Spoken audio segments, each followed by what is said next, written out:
So for my UI 100 final, I decided to write a little bit about music therapy, and just kind of discuss what this art form really is of having music therapy and really what that means, because it has been said that music speaks when language cannot.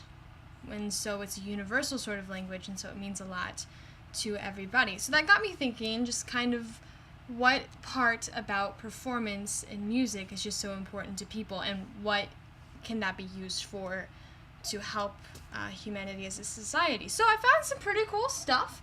I went on Netflix because that's always where you should start, and I found a documentary called The Artist Inside, which follows this man. His name is Dan Cohen, and he goes around to nursing homes and he provides iPods with personalized music for Alzheimer's and other forms of dementia patients in nursing homes. He'll do this for other patients as well, but mostly his primary focus is with these dementia patients. And so there were some really, really interesting stories that happened. All of these elderly people that just sit there idly and don't have anything to do and retreat more and more into themselves were actually able to come out of their shells and to be able to remember memories that they had never thought that they would ever see again through the music that they had listened to. Because music has an emotional response, and so it can take you back to the time when you first heard it. There was a man named Henry in the documentary where he had been very, very quiet and still, and then when they put the music on, he came alive. And there's a YouTube video of him to where you were actually able to see this transformation, in addition to it being in the documentary. But he was actually able to recall memories that he never thought he'd ever be able to visit again. It means a lot to his family. There was another lady named Denise that through her music she was able to find hope to continue living on, and to continue trying to fight for a will to live and for a purpose. So to them, music made it possible for him to remember, and for Denise, it made it possible for her to have hope. So I decided to have a little illustration to kind of demonstrate this. So if music were like trail mix, and Henry's memories were all the stuff inside, the trail mix is on the outside and you can't really penetrate it.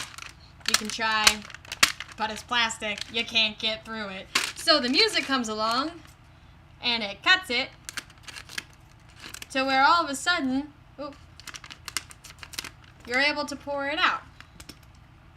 And like some of the memories are harder, with a little bit more salty, all these flavors, and you decide to be salty, like cashews and peanuts, but then others of them are a lot sweeter, like M&Ms, which is really, really good.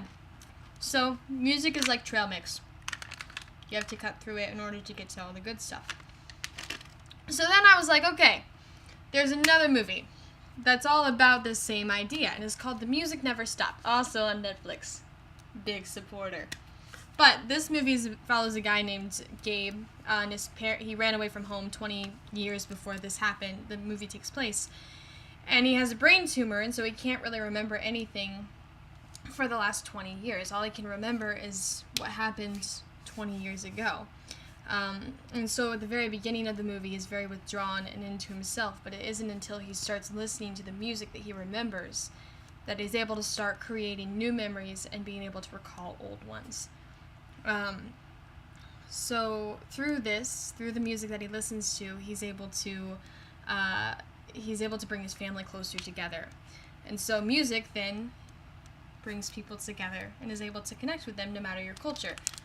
It's like a granola bar. Everything kind of like squishes together and it holds it all together. And finally, the movie I Am Sam is the only movie to have a completely Beatles soundtrack, and the disabled community uses Beatles because it's so emotional to be able to see how they are able to just love people in a way that is just so innocent and pure and joyful. So they're able to spread their love around like goldfish, because there's just so much of it in just one little tiny package, and it just kind of explodes with love. That's at least how I see goldfish, and they're always so happy. So it's kind of like that to me. So music then is able to give love and joy to other people. So through music therapy, I think that we're actually able to connect with people a lot better, and it becomes a global importance and domestic importance to be able to reach people in a way that words cannot. So, thank you.